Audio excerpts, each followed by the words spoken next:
Welcome, everybody. I think the next guys don't really need an introduction. Let's present you Corona talk for the iPhone.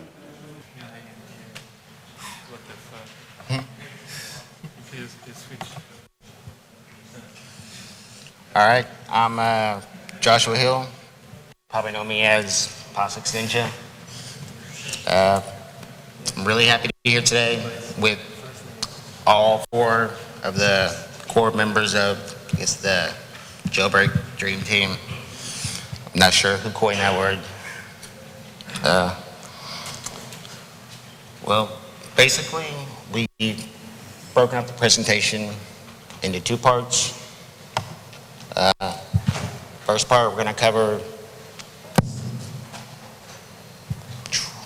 iOS security basics, and then I'm going to cover the Raccoon format string attack, how we use that to gain the initial unsigned code execution. Then Cyril is going to be giving a talk on the HFS kernel exploit and how he managed to fuzz and find that. So,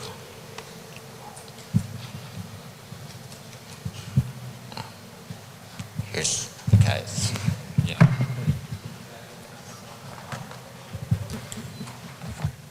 Okay, hi. Well, we'll start with a small introduction to the security features of iOS. It's the operating system. iOS was introduced in 2007 with the release of the iPhone, and it was initially named iPhone OS 1.0 and later renamed after resolving the naming issue with Cisco, because they used it for their routers as the name for their operating system. And yeah, the current release is iOS 5.1.1, and iOS has undergone a large development process and has gained a lot of security features over time. So it has grown to a really well-secured operating system, and it's considered to be one of the most secured OSs around. So, yeah. The flaws that we use for jailbreaking are actually even each time more and more hard to find. And another point is that if we release a jailbreak, then it's really quick that Apple will push out a fix in form of a firmware update. And this is the problem that we each time when a new release comes out have to basically start from the beginning, because they closed all our holes we used to get into the system, and this is every time quite a big challenge. So,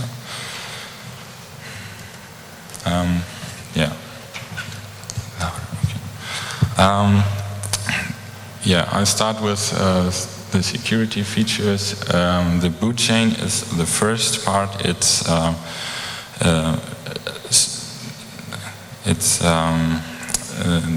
all the firmware files that are used for starting the device have signature checks, and these signature checks prevent modifications of the firmware files to boot the system or change the kernel, patch whatever you have to do to maybe enter the system.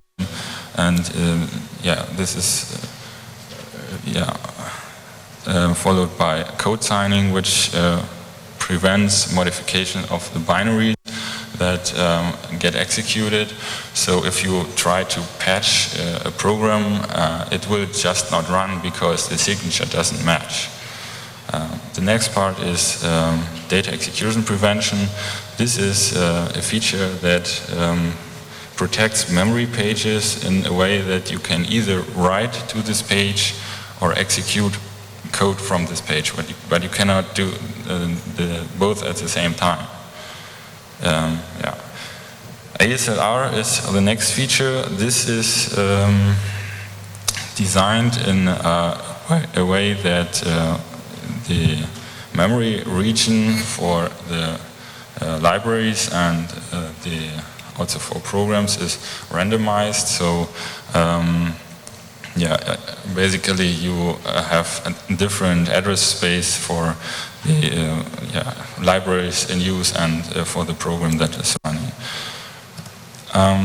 Then we have stack canaries. This is basically implemented by putting random values on the stack that are checked at the beginning of a function, and when the function is returning, then these values are compared to check for any stack manipulation.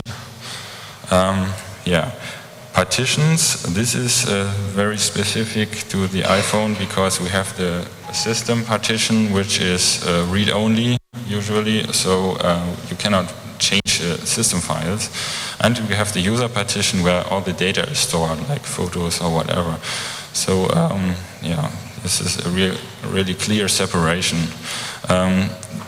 Then we have the users. This is actually not only root and mobile, there are more users, but so every process has a specific user it runs with, so to just prevent privileges that it doesn't need, so we can exploit them. Another feature is sandboxing. This is a finer restriction for processes that prevents a process from doing stuff like reading files or opening network connections, and so this is another step in the protection of the operating system. The boot chain can be exploited with the so-called line exploit. It is a heap overflow that allows code execution at the boot ROM level. It's a hardware exploit that cannot be just patched with a new firmware. This allows us to basically start the device with a custom RAM disk and a patch kernels and whatever you need to do with the device. And this is often the first entry point for so-called tethered jailbreak. This is a graphic showing the regular boot chain where we have the boot ROM, which authenticates the LLB, which then authenticates the iBoot. And then the next image, the kernel is authenticated, and even the file system is also checked for any manipulation. If we now use the line exploit, we have basically we skip the signature checks and just load the patched images and can this way run a custom RAM disk. So we just lose all these authentication steps in the whole boot chain. For Corona, we have the first thing is we disable the address space layout randomization by just setting a specific launch D key so that on startup we just have this feature disabled. Code signing in this case is used by just running the original binary, which has, of course, a valid signature. This binary has a sandbox profile, but for some reason the entitlement section is not included in the signature checking, so we can patch the sandbox profile to actually break it and this way run this program, but without any sandbox restrictions. So it can just like read any file or execute whatever we need to be done. Then Corona is loaded with a configuration profile that includes the so-called format string vulnerability. This is what Joss will present a bit later. And also the data execution prevention is then bypassed using ROP to achieve the next step of the exploiting. This is the HFS Plus vulnerability to actually exploit the kernel. This is what Cyril will present. bit later also. Yeah, for the A4 Corona, we had distributed that package for the Cydia packaging system, since the tether jailbreak was already present for quite a while. We decided to put all these this Corona setup into a Debian package for the Cydia system. You can just install this package, which will put the payloads in place and installs a copy that we patch of this Raccoon daemon, and then we'll execute it on startup. Okay.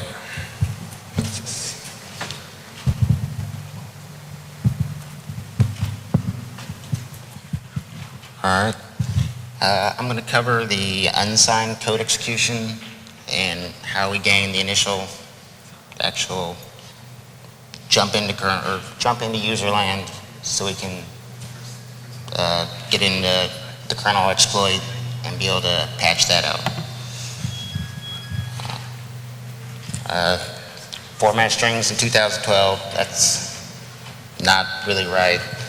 It was a short-lived bug, only around for maybe 2 years for the most part. There was really a lot of them. Not quite sure. I was pretty amazed when Cyril brought this to me, because I never got to work on a format string bug before. Basically, it shows the code of the bug. It was actually in the warning function and error function. So basically, any warnings or errors printed to the log would trigger this format string.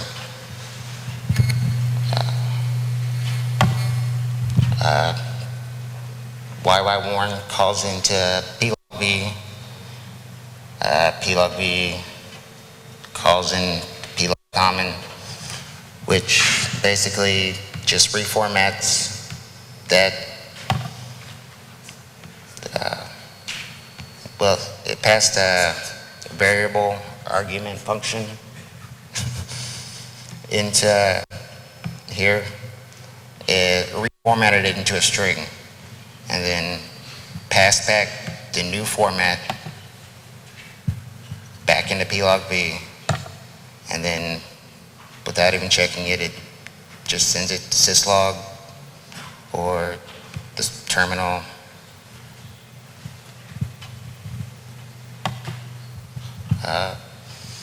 Little basics on format strings. You can do lots of little neat things with them. You can use %sign_x. It'll print out the value in hex on the stack. If you put too many %sign_s's, it will actually try and dereference whatever address is there and print it out as a string. %sign_u, print an unsigned integer. Let's see, a couple weird things. If you put a number before it, it'll pad it so it's actually a longer length than it is. I guess if you want zeros in the front. The $, it allows you to reference arguments on the stack relatively. So I guess 8 would reference the 8th argument stack. HH, make it only print 1 byte. And the most important one, %sign_in, actually writes the number of bytes printed so far onto whatever address is in stack.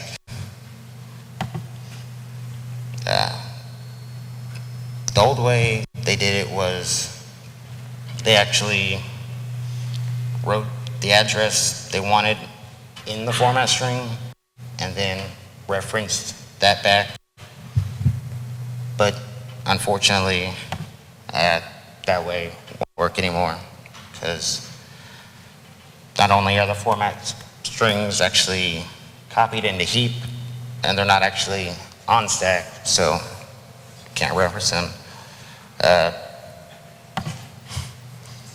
But there is another way we can exploit it by using frame pointers. They're sort of like little linked lists on the stack. They basically hold stack pointers to allow stack unwinding.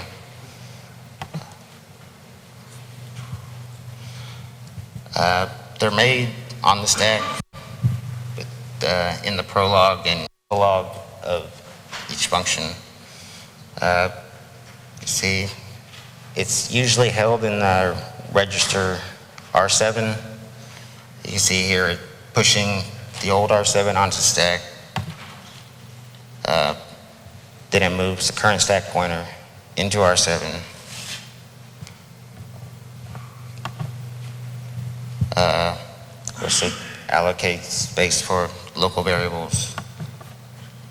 And then at the end of each function, it goes back, cleans up stack for us, and pops R7 and the return address, R7 the frame pointer, and return address back off the stack. And it kind of leaves this weird little,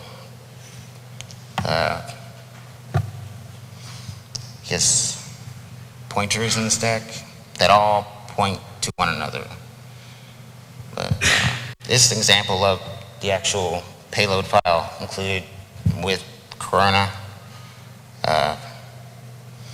See, we use %sign_u. So that'll actually pad it out, whatever the number is. So 11u would pad it out 11 plus, well, 2 11 zeros. The next format string, it uses the relative offset one, which basically allows us to reach deep in the stack and use the variables very far away when we don't have to address them directly. Of course, then HHN, that basically means just to write the number printed, or the number of bytes printed so far onto the screen, which you have to kind of add a little extra onto there for the other format things added into there. But it would write 1 byte into whatever address was way far down the stack.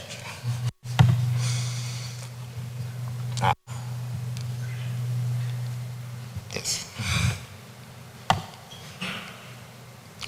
So basically, here's how we exploit it this way.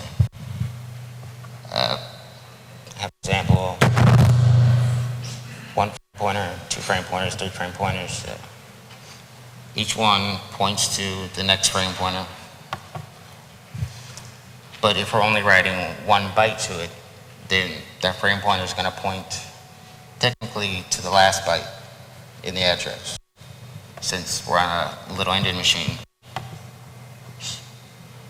So if we actually change that number to what we want, we can change this frame pointer to an address that's actually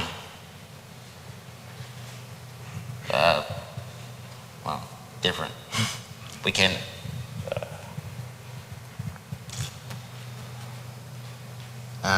you can use basically overwrite this entire address to be whatever address we want it to be.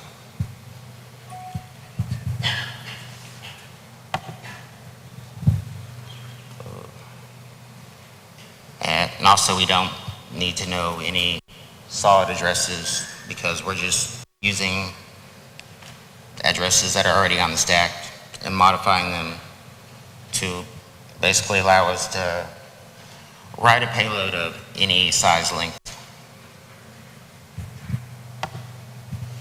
There are some conditions for this. The call stack has to be at least 3 functions deep.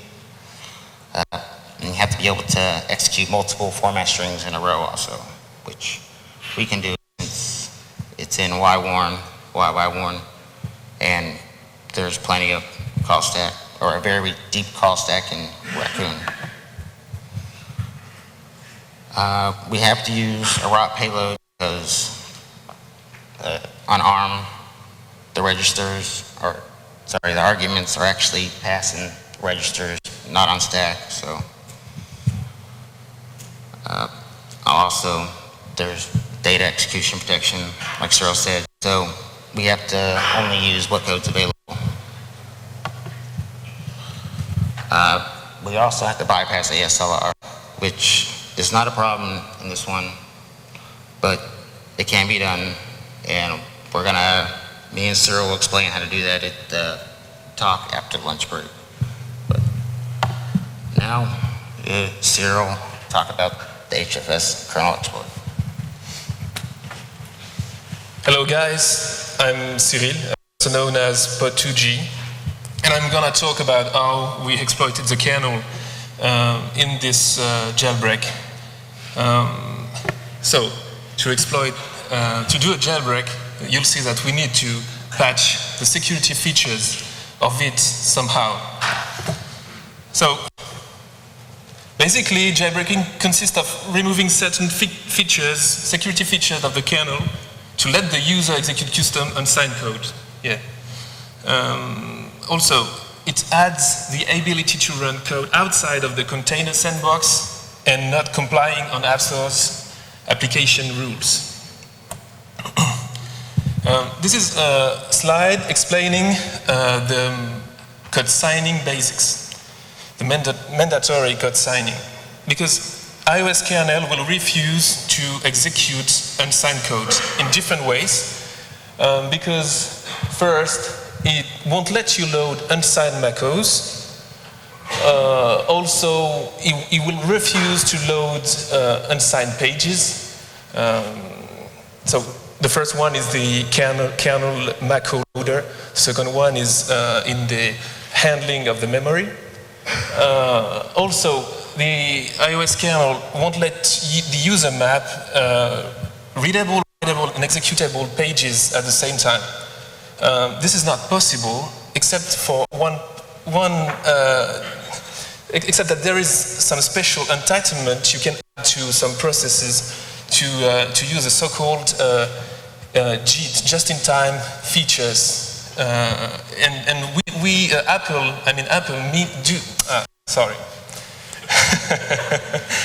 Apple needs the JIT features for mobile Safari so that you can compete with Chrome on the Android platform, so that it's enough performance. So they had to modify a little their code to add this exception to their restrictions. And the guy, the well-known American guy, Charlie Miller, has found a hole in this process and this JIT enforcement, and was able to execute code in a legit App Store application. But unfortunately, this is closed in 5.0.1. Also, the iOS kernel won't let you execute non-platform apps. I mean, the apps that are not distributed with the firmware outside of the container profile. This is another feature. So, now what? We want to execute unsigned code. So, what do we need to do to achieve this goal? Currently, the only public way to do so is to modify the kernel to avoid these security features, these code signing enforcements. The big problem with this is that the kernel is, you saw that previously, the kernel is authenticated by the iBoot with RSA certificates and such, so it's not really possible to modify it on disk. So we have to do it at the runtime in memory, because we don't have an exploit in the boot chain for an untether. I mean, because at the boot, when limeren is not executed, we don't have an exploit in the boot chain, so we need to do it at runtime later when the kernel is loaded to patch these security features. What is nice about the kernel memory is that it's nearly all read, write, and execute. This is really interesting. You'll see that later. So, how to patch the kernel in memory? Yeah. A user process like Raccoon, exploited with format strings, can't do that because only the kernel can access kernel memory. So, to patch the kernel, you have to be the kernel. And thus, we need an exploit, a code execution exploit, to instruct the kernel to patch itself. So here is the vulnerability I found earlier in the HFS module. This is the changelog of iOS 5.1. So basically, there is an integer underflow in the handling of HFS catalog files. To be honest, I don't quite understand the bug, really. Yeah, I don't understand it. I just saw that it crashes the process when I try to mount, it crashed the kernel, sorry, when I tried to mount a specific image that I modified. But I don't really understand the bug. I've walked into the source code of OS X anywhere and couldn't understand. This is quite complicated. So here is HFS Plus in figures. It appeared with macOS X 10.4. It supports for files up to 2 exponent 63 bytes. Was 2 exponent 31 bytes with previous HFS version. And file names can contain up to 255 Unicode characters. And it was 31 before. And was not Unicode also. Yeah, and there are 32 bit allocation block numbers, which means that we can access many more blocks than by the past. So here is the next. So because they changed the maximum block numbers, now we can access a bigger volume of 2 exponent 63 bytes at maximum. Also, the maximum files count was increased because of this. And also there's another feature that was added. One file can have multiple byte streams. I think any number of byte streams, but they don't use it right now. And it was 2 only by the past, only the data fork and the resource fork. So, talking about files, HFS Plus indexes are also files. There are 3 basic kind of them. The allocation file, which is a bitmap, the catalog file, which is the B tree, and the extents overflow file, which is also a B tree. There are other files as well, other standard files in HFS Plus as well. The attributes B tree, the hot files B tree, the startup file, but we won't mention them after.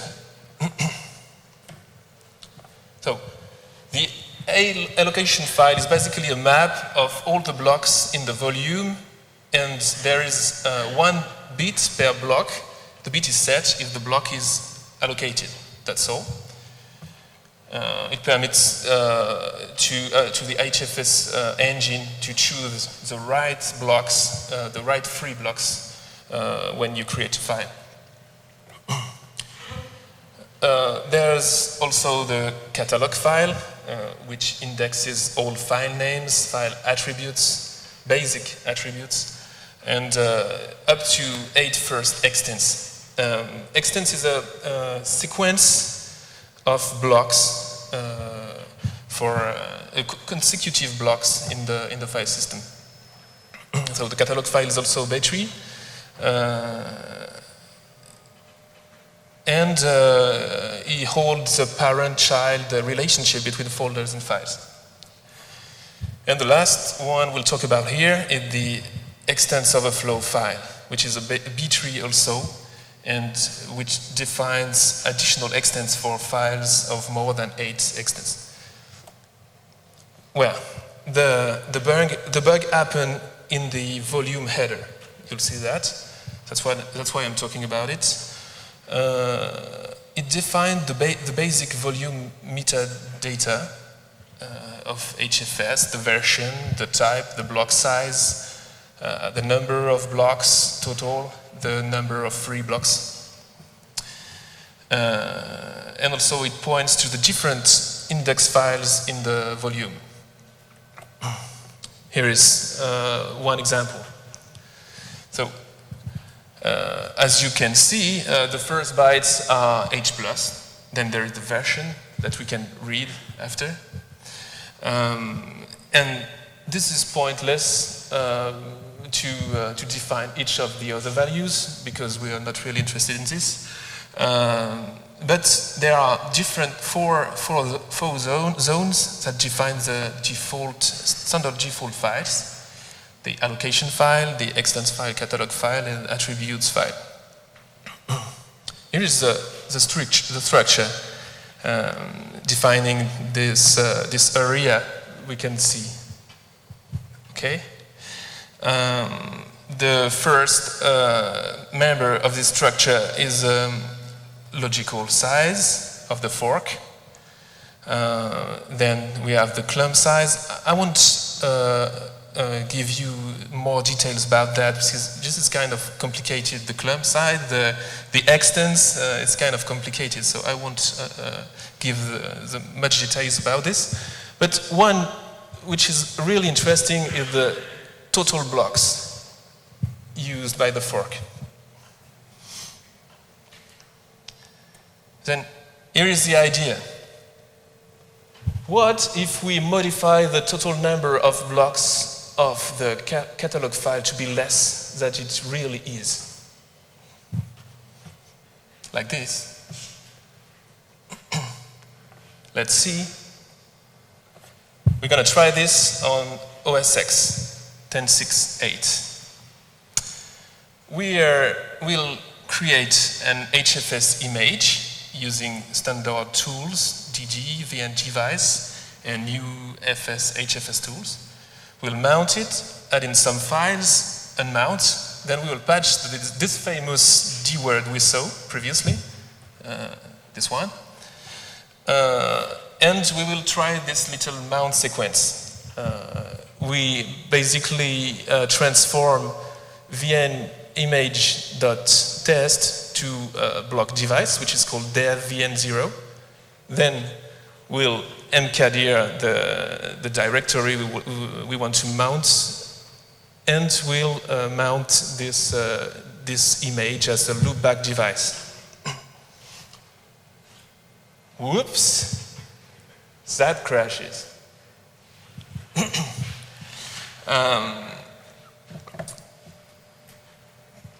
I don't give the symbols of this panic because it is pointless.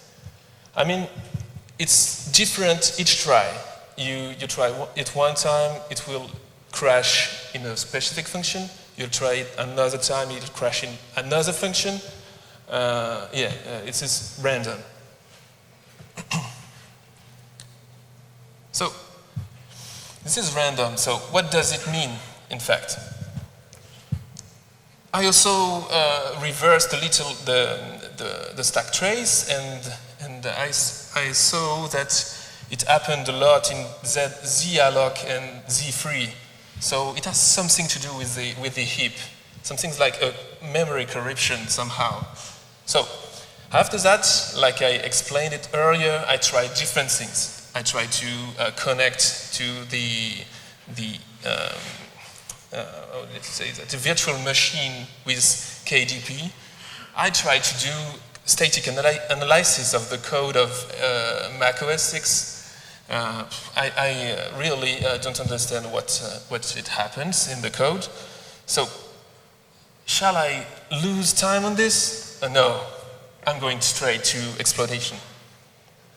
What tools do we have to help us understand this memory corruption? Hopefully, the zone allocator has debugging boot args. If you add -ZC to the boot args of the kernel, you have a special range that is done by a remove from zone, which is called by zalloc and zfree, to check if the next free element is in the address space of the kernel or not. Also, we have the -zp boot argument that will just fill the whole freed memory with dead bits, which is interesting. So, adding these boot args helps the kernel to crash right on the overflow and not at random position. So this is kind of cool, I say. Also, there's one special feature that allows to send a core dump at right on the crash to a remote machine. This machine just have to have the kdumpd service running, and for the example, here is the command to do it in the operating system you want to test. Yeah, with these boot arguments, it's easier to understand what happens. We have the message over there. A freed zone element has been modified. Yeah, nice. And we have the full backtrace. So,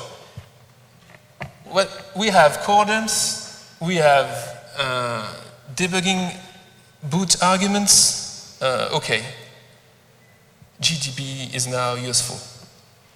So, you just need the kernel debug kits that are free and downloadable from Apple website, developer website. You just need the Mac kernel, these symbol informations, and this little GDB script, KG macros, which is really useful. Here is the command to start GDB and source this macro utilities. Oh, sorry. So here is the symbolicated backtrace. Now we have the same symbols. We see that it happens in the HFS, in the mount HFS plus volume, and then it tries to search the tree, and it's bufferize the block, and it crash in zalloc.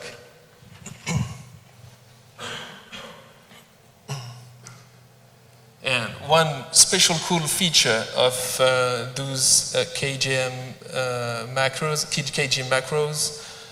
is that you can do an after death zprint that will show you the different heap zones, and the address. How to say that? In red. Okay. The address in red is the next free element of the zone that overflowed. So this address seems weird to me. Let's see. Here is the free block. Here is the free block. So because we added the ZP boot arg, it should be all dead bits here, and this is not the case. We have some part of the image, of the HFS image, in the free block. So, yeah, this should be all dead bits, and the first and last D words should be the next free element of this chained list of 3 elements.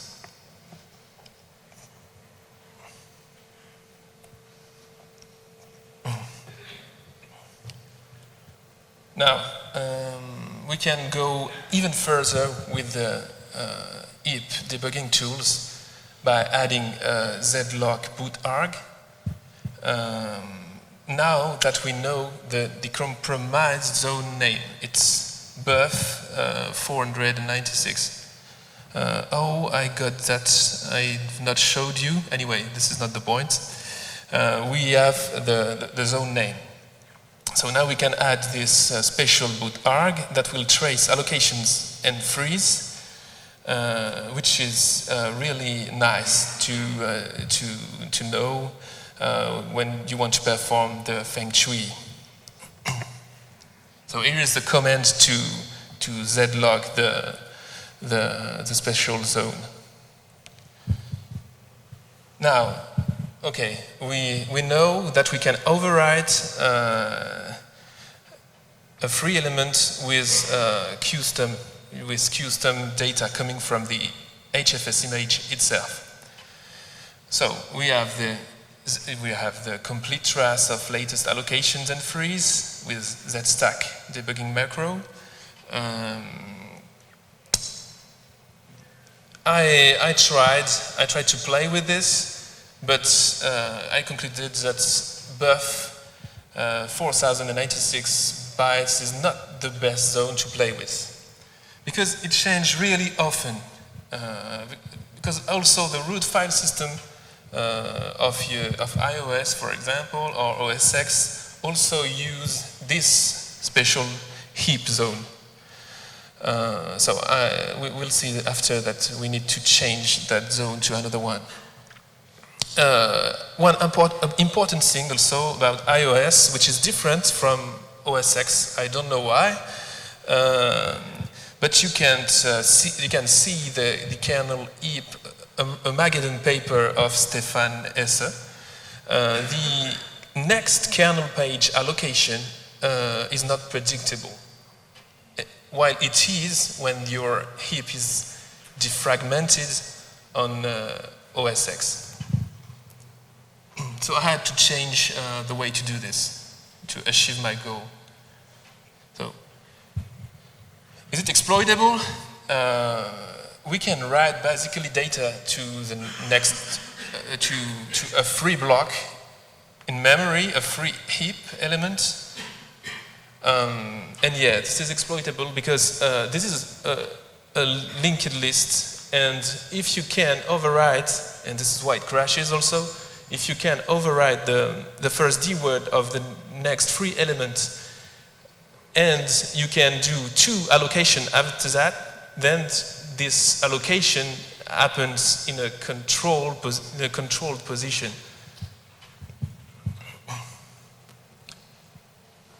Yeah, as I said, we need to switch to a different zone. So to do that, I just modified the block size of my image to be 512 bytes. And we need to know the precise amount of allocations per mount and the precise amount of overwritten free blocks, overwritten elements of the heap at each mount.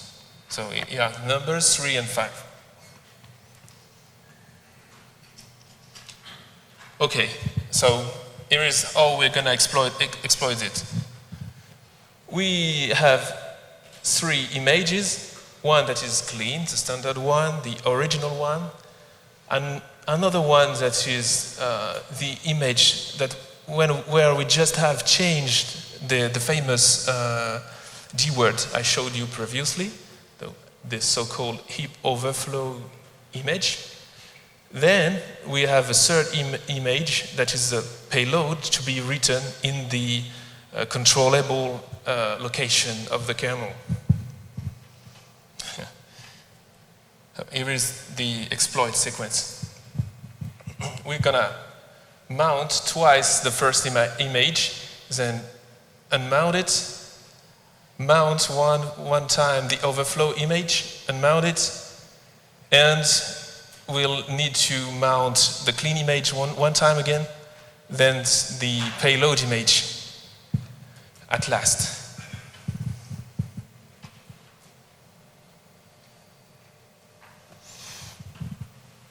So here is a table of a page in the kernel heap. You have in the first column the offset in the page, if it's allocated or not, and this is not quite related to the offsets. I should have put that elsewhere, but okay. This is the next free element list. So here is what happens when we try to mount the clean image. That you remember, it allocates three memory blocks. Here is the first block, the second one, and you can see the next free list is modified at the same time. Then the sequent VN image clean mount happening here.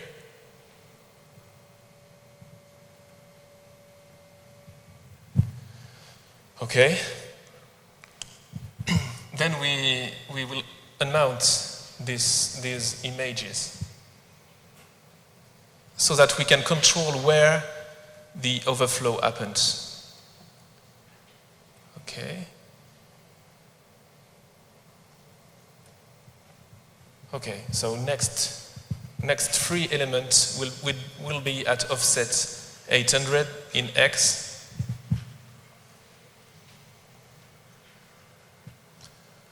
We mount the clean image again.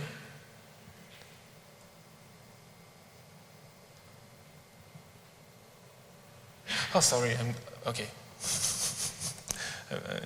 I'm just confused, okay. Okay, we are there. Yeah, this is better. We mount the overflow image. 1 block, 2 block, 3 blocks. Then the overflow happens. And it overflows 5 blocks.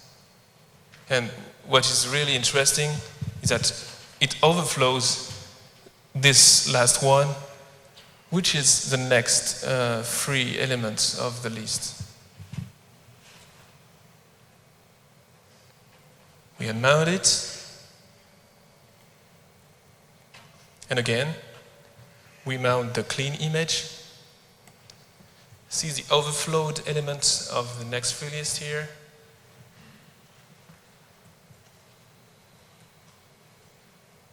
There.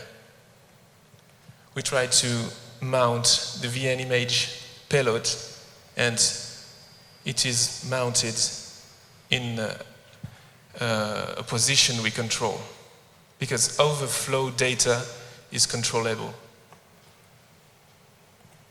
Hopla. Exploited. So, the idea now is to set the sysint address, the table of different syscalls, in this overflowed data, so that the first D word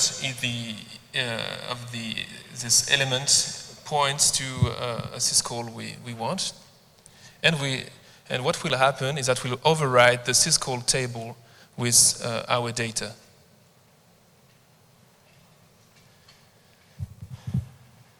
So we're pretty close to a kernel exploit here. What we have done next is to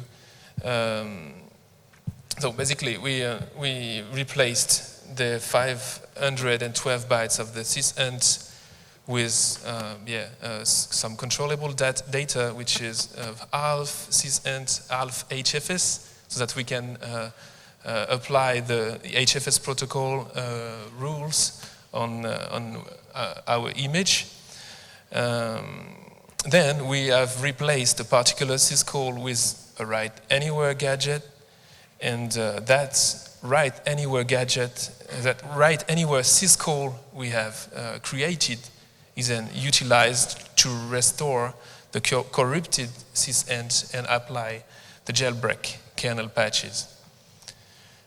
We just replaced one syscall with kernel write anywhere syscall.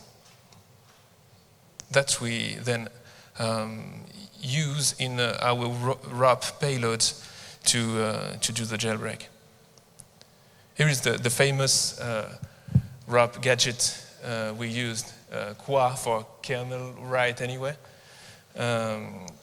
It just takes the two parameters, which is the where we want to write and what we want to write, then store and returns.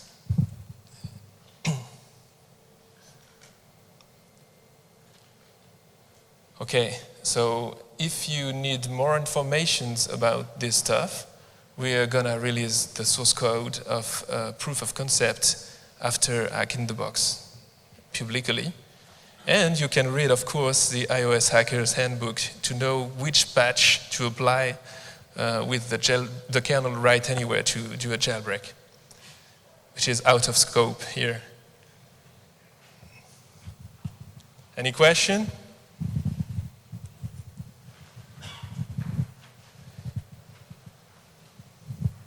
It must have been a challenge to develop the exploit on the actual iPhone. Sorry? Hi, here. Where are you? Ah, okay. Could you perhaps talk a little bit about the process you used? Could you go up? Sorry, excuse me. It is kind of difficult for me to understand at this distance. Can you maybe take the mic, or you, Nikis? Just continue with your question, please. Okay. If you could perhaps explain a little bit about the process or the tools you use to develop on the iPhone, which is very hard to develop exploits on, seeing as debugging is very hard or impossible, and the migration from the Mac OS and into the iPhone. So your question is, it's difficult to develop exploits directly on the iPhone, and what tools we use to develop these exploits. So, do you have any? I don't understand the question, sorry. He believes it's difficult to develop exploits directly on the iPhone because there's no debugging tools on the iPhone. Ah, Yeah. okay. Of course, there are debugging tools on the iPhone. You can just use a serial cable and use the KDP protocol to remotely debug the kernel. So yeah, you have the right debugging tools to do exploits on iOS. This is not the point. The point is not about if we have the debugging tools or not. The point is that it's really difficult to write exploits on iOS because it's a really secured operating system. This is the point. Not quite the if we have debugging tools or not. More questions?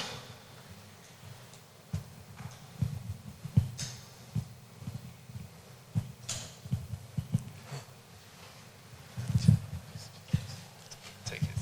Why? Because I don't understand the question. Hi. I have to admit, we walked into this this presentation a bit later, so maybe we missed part. Not all of us have just such low-level knowledge. What I basically get is that you used an exploit in the HFS driver to gain access to to make the kernel execute privilege or access privileged memory. What I still missed is the part how you get the iPhone to how you get the kernel to boot with those different parameters, how to trigger it. When chicken and the egg, that's the part I missed actually. Could you clarify that part, please? Right. We'll actually be going over some of that part in the second part, the afternoon part of our talk. But the basic idea is that you can use LaunchD to load a copy of Raccoon, which is signed by Apple, with an exploit configuration file, which will launch a ROP chain that then executes the kernel exploit. Does that make sense? Right. And Raccoon has already been cleared by Apple then? Sorry? Raccoon was signed by Apple then? Yes, Raccoon is the IPsec daemon for VPN on iOS, and it's signed and shipped on every iPhone. That's the part I missed. Thank you. Questions? No more questions? Well, then I'd like to thank you guys.